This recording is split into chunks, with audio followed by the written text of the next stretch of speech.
Las Vegas से दूर एक तटीय इलाके में एक बड़ा समूह समुद्र तट पर पार्टी करने का प्लान बनाता है। वे संगीत, पेय और चैलेंजेस के साथ अपनी रात को मजेदार बनाना चाहते हैं। मिच, जो पार्टी का आयोजन कर रहा है, सभी को कहता है कि वे अपने सेल फोन दूर रखें ताकि वे सिर्फ मजे कर सकें। पार्टी में सभी लोग जोश में हैं और बीच में वेंस और गिलबर्ट आते हैं कि उन्हें कुछ अजीब और विशाल लकड़ी मिली है। हालांकि वे डरते हैं, बाकी लोग उस पर ध्यान नहीं देते और पार्टी जारी रहती है। अगली सुबह पार्टी खत्म हो चुकी होती है और कुछ लोग अभी भी थककर सो रहे होते हैं। केली और मिच लाइफ बोट में जागते हैं और घर लौटने का फैसला करते हैं, लेकिन जैसे ही वे टावर से उतरने वाले होते हैं, केली एक छोटे पक्षी को देखती है जो जमीन में फंस गया है। कुछ ही देर में वो पक्षी पूरी तरह से रेत में समा जाता है। इस दौरान बाकी लोग भी जाग जाते हैं और चंदा अपनी दोस्त मारा को बुलाती है जो सो रही होती है। मारा ने पिछली रात बहुत ज्यादा शराब पी थी और अब उसे चक्कर आ रहे थे। जैसे ही वह उठने की कोशिश करती है, वह गिर जाती है और अचानक रेत में फंस जाती है। मारा का पैर रेत में फंसने लगता है, जैसे कुछ उसे पकड़ रहा हो। वह इसे समझने की कोशिश करती है, लेकिन कुछ नहीं कर पाती। ये सब होते हुए सभी लोग डर जाते हैं और समझ नहीं पाते कि ये क्या हो रहा है, और वह और भी परेशान हो जाती है। इस दौरान वेंस अपने दोस्त को बचाने के लिए डरते हुए बाहर निकलने का फैसला करता है, लेकिन जैसे ही वह दौड़ने की कोशिश करता है, वह भी रेत में फंस जाता है। अब सभी लोग घबराहट में आकर उसे बचाने की कोशिश करते हैं। मिच जल्दी से वेंस के पास एक लाइफ राफ्ट फेंकता है और उसे पकड़ने के लिए कहता है ताकि वे उसे खींचकर केबिन में ला सकें। उसका चेहरा रेत से पूरी तरह पिघल जाता है और कुछ ही समय बाद रेत उसे पूरी तरह से निगल जाती है और उसका शरीर मारा के साथ धरती में समा जाता है। अब बाकी सब डर के मारे कुछ समझ नहीं पा रहे थे कि क्या हो रहा है और वे खुद को कैसे बचा सकते हैं। रोनी कहता है कि यह समुद्र तट शायद सरकार के कुछ खतरनाक प्रयोगों से प्रभावित हो सकता है। वहीं जोना का मानना है कि यह शायद कोई ऐसी चीज हो सकती है जो मनुष्य की त्वचा को धीरे धीरे खत्म कर देती है, जैसे क्विकसैंड। अगर वे इसे खोद पाए तो शायद वे वेंस को बाहर निकाल सकें। दा कहती है कि उन्हें पुलिस से मदद लेनी चाहिए, लेकिन गिलबर्ट ने याद दिलाया कि उनके पास अब भी अपने सेल फोन होने चाहिए और वह पूछता है कि वे कहाँ हैं। लेकिन मिच ने उन्हें गाड़ी में छोड़ दिया था और फिर वो समझता है क्योंकि गाड़ी की बैटरी रात भर हेडलाइट्स जलाने के कारण खत्म हो गई थी। केया जानकारी इकट्ठा करने के लिए सीढ़ी के पास जाती है और जैसे ही वह अपना हाथ नीचे लाती है, उसे रेत में अनगिनत तंबू दिखाई देते हैं जो पास आने वाली हर चीज को खींचने की कोशिश कर रहे थे। उसी समय गिलबर्ट जाग जाता है और महसूस करता है कि उसे एक धातु के बैरल में बंद कर दिया गया है।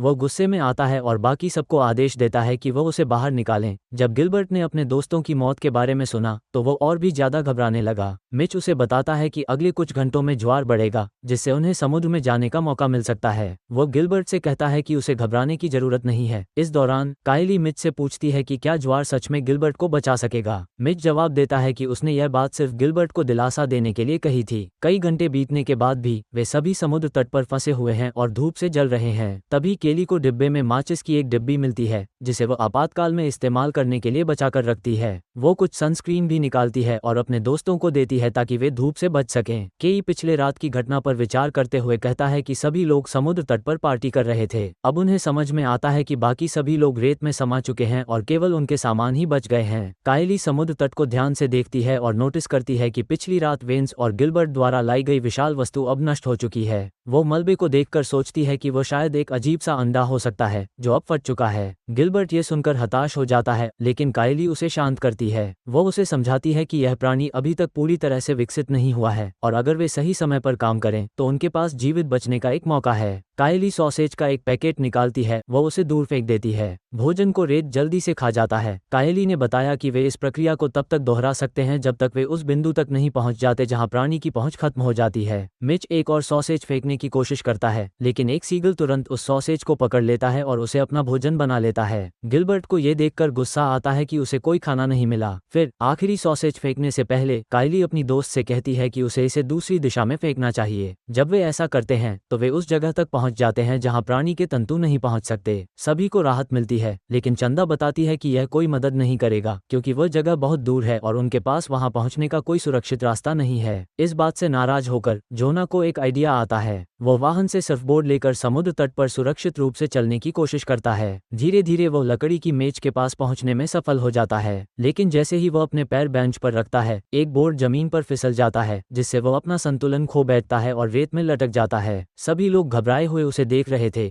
क्योंकि प्राणी के तंतु धीरे धीरे उसके शरीर तक पहुंचने लगे थे और अपनी पूरी ताकत से कूदकर मेज को पकड़ने में कामयाब हो जाता है। हालांकि उसे एहसास होता है कि उसके पेट में गंभीर घाव हो गए हैं, जिससे वह दर्द में जमीन पर लेट जाता है। बाकी लोग जल्दी से उसे शांत करने की कोशिश करते हैं और कुछ देर बाद वह उठने में सफल हो जाता है। जोना एक थैले को खोलता है और उसमें बहुत सारा खाना पाता है। जैसे ही वो सारा खाना इकट्ठा करता है, एक केला गिर जाता है। जब वह केला उठाता है तो वह देखता है कि तंतु उस फल को पकड़ने में असमर्थ हैं। अब जोना को समझ में आता है कि वह प्राणी उसी जगह पर नहीं आ सकता जहां कल रात अलाव जलाया गया था। इसका मतलब है कि आग ही एकमात्र ऐसी चीज है जो उसे फैलने से रोक सकती है। जैसे ही जोना खड़ा होता है, वह महसूस करता है कि उसके पेट के घाव और भी गंभीर हो गए हैं। केयो उसे शांत करने की कोशिश करती है और कहती है कि वह बाकी लोगों के लिए कुछ खाना फेंके। जोना अपनी जमीन पर खड़े होने की कोशिश करता है और दोस्तों की दिशा में खाना फेंकता है, लेकिन जैसे ही वो मिच के पास एक ड्रिंक फेंकने वाला था, उसे लगा कि उसके घाव और ज्यादा खुल गए हैं। दर्द से वह झूम उठता है और अचानक वह जमीन पर गिर जाता है। रेत के तंतु बोर्डों को दूर खींच लेते हैं। उसी समय दूसरे तंतु वाहन पर हमला कर देते हैं और अब पूरी स्थिति और भी खतरनाक हो जाती है। सभी टायर फट जाते हैं और अब युवाओं के लिए बचना लगभग असंभव हो जाता है। मिच का मानना है कि अगर वे अपने सेल फोन को वापस पा लेते हैं तो वे मदद के लिए कॉल कर सकते हैं। रॉनी चंदा से कहता है कि वह ट्रंक खोलने की कोशिश करे ताकि वह उस डिवाइस तक पहुंच सके जिसमें फोन रखा हुआ है। लेकिन इससे पहले कि वे इसे करने की योजना बनाते, चंदा ने रॉनी को बताया कि उसने एक अलविदा पत्र लिखा है और अगर कुछ गलत हो जाए तो उसे ये पत्र अपनी मां को देना होगा। रॉनी ने उसे पकड़ लिया और कार के बम्पर पर संतुलन बनाए रखते हुए वह डिक्की खोलने में सफल हो जाती है। हालांकि वह फिसल जाती है और गिर जाती है, जिससे डिब्बा फिर से बंद हो जाता है। वे हार नहीं मानते और इस कोशिश को बार बार दोहराते हैं, लेकिन कोई फायदा नहीं होता। तभी केयू को एक विचार आता है और वह लाइफ सेवर्स का हुक पकड़कर रॉनी को सहारा देती है। वो आखिरकार ट्रंक खोलने में सफल हो जाती है, लेकिन तभी एक पुलिस कार आ जाती है और शोर मचाते हुए समूह पर हॉर्न बजाने लगती है। पुलिस अधिकारी गश्ती करने के बाद युवाओं से पूछता है कि समुद्र तट बंद होने के बावजूद वे अकेले यहाँ क्या कर रहे हैं। केयू उसे रेत के नीचे मौजूद जीव के बारे में बताने की कोशिश करती है और उसे कहती है कि वह कार में ही रहे, क्योंकि यही एकमात्र तरीका है जिससे वह सुरक्षित रह सकता है। इस समय गिलबर्ट अधिकारी से कहता है कि उन्हें नेशनल गार्ड को बुलाना चाहिए, क्योंकि जो कुछ समुद्र तट पर हो रहा है वह वैश्विक खतरे का कारण बन सकता है। अधिकारी अपनी चप्पलों की वजह से कार से बाहर निकलने में सक्षम होता है, जबकि टेंटेकल्स उसका पीछा करते हैं और उसे चुपचाप पकड़ने की कोशिश करते हैं। पुलिसकर्मी जोना की हालत जांचता है। रॉनी का हाथ अभी भी कार में फंसा हुआ होता है और वह तुरंत गिलबर्ट को धातु के बैरल से बाहर खींचने की कोशिश करता है। जब उसे एहसास होता है कि वह किसी की मदद नहीं कर सकता, तो वह केयो और मिच से कहता है कि वे लाइफगार्ड स्टेशन पर आकर कुछ सवालों के जवाब दें। केयो ने हताश होकर समूह की स्थिति समझाने की कोशिश की और बताया कि कुछ लोग घायल हैं, कुछ बीमार हैं और कुछ पहले ही रेत में समा चुके हैं। हालांकि उसने मिर्च स्प्रे निकाल लिया ताकि वह उन्हें वापस जाने पर मजबूर कर सके। जब वह स्प्रे को गिरा देता है और उसे उठाने के लिए रेत पर झुका, तभी उसका हाथ अचानक पकड़ लिया जाता है। वो अपने आप को छुड़ाने के लिए संघर्ष करता है। वो मिर्च स्प्रे का उपयोग करता है, लेकिन अब बहुत देर हो चुकी थी। उसका हाथ पहले ही उस प्राणी द्वारा पूरी तरह से निगल लिया जा चुका था। दर्द से वो चिल्लाता है। केया, जो सीढ़ी के पास थी, स्प्रे को पकड़ने के लिए दौड़ती है और उसे खींच लिया गया। अब उनके पास एक नया हथियार था, जिससे मिच ने भागने का तरीका निकाला। वह तय करता है कि वह तौलिए को अपने पैरों के चारों ओर लपेटेगा और स्प्रे से प्राणी को बेहोश करने के बाद उसे भागने का समय मिल जाएगा। वो चंदा से तौलिए को पास फेंकने के लिए कहता है, लेकिन जैसे ही वह तौलिए को पकड़ने के लिए झुकता है, रेलिंग का एक टुकड़ा टूटकर गिर जाता है। अब वो रेत के पास फंस जाता है और मदद के लिए चिल्लाने लगता है। इस तरह वह पूरी तरह से प्राणी के जाल में फंस जाता है। अब यह महसूस करते हुए कि अगर वे यहीं रहे तो कोई भी जीवित नहीं बचेगा, वह जल्दी से रेलिंग का एक और टुकड़ा हटाती है और इसे चंदा को देती है। कर सब कुछ तैयार करती है और वाहन में कूद जाती है। साथ में वे रॉनी को बाहर निकालने में सफल होते हैं और उसके घायल हाथ पर पट्टी बांध देती है ताकि दर्द कम हो सके। उसी समय केय गिलबर्ट को शांत करने की कोशिश करती है और उसे बताती है कि जैसे ही वे बैरल तक पहुंचेंगे वे उसे बचा लेंगे। गिलबर्ट को बस अब इंतजार करना होगा। तीनों फिर रेत पर लकड़ी के मलबे को रखते हैं और संतुलन बनाए रखते हुए उस मेज की ओर बढ़ते हैं जहां जोना और रॉनी पहले से हैं। प्लेटफॉर्म पार करने वाला आखिरी व्यक्ति है। आधे रास्ते में उसे महसूस होता है कि उसके घाव से खून ज्यादा बह रहा है और कमजोरी के कारण उसका संतुलन बिगड़ रहा है। वो गिरकर जमीन पर आ जाती है। के अपनी दोस्त को मिर्च स्प्रे से बचाने की पूरी कोशिश करती है।